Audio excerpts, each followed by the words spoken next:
June 27, Tuesday, 1893. To my dearest Mordecai Blackwood. My daughter, Charlotte von Dunkelheit, has informed me that tonight you protected her from a band of muggers on her way back to the estate. She has also informed me that earlier in May, you had made sure she was safely escorted home after visiting her sister's grave, warding off potential threats. I believe we might have locked eyes during that incident. How queer you dress. Charlotte told me you adorned such garments even in the summer. I have heard from my daughter that you have been acting like a faithful guardian angel and taking care of her watchful eye. I would like to say that I am grateful for this. However, it has come to my attention that I have yet to personally meet you. This feels rather inappropriate, since you are alone with my daughter for long periods of time.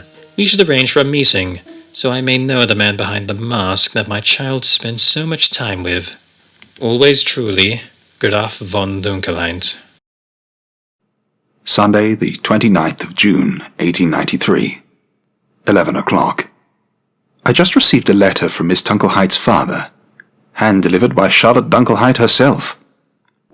He signed it off as Graf von Dunkelheit, though she told me the Graf is the German word for count, and that was another term I could call him. It was in regards to what happened Tuesday.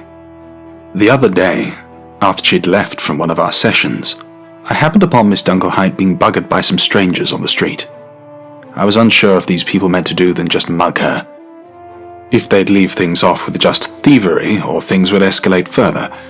Miss Dunkelheit is such a striking person in appearance, and do not get me started with her personality, and I am aware of what misdeeds are on the minds of some scoundrels. I had immediately jumped into action and demanded they step down. When they persisted, I thought it best that a lesson should be taught. I know I am not usually the violent type, but it was for a good cause, after all. I had easily fought off the first two, and so the third took off running. I escorted Miss Dunkelheit back to the land of her estate, and she thanked me for what I had done. Ah, yes, but the letter. Her father simply said that he was grateful and anxious to meet me. After I read what he wrote, Miss Dunkelheit asked if it was fine with me if she took a look at the letter's content as well.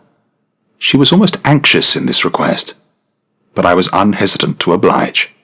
It did seem to calm her nerves to look at the letter, and so she handed it back to me without much more conversing on it. I wonder what she was so nervous about in regards to what its contents could have been about.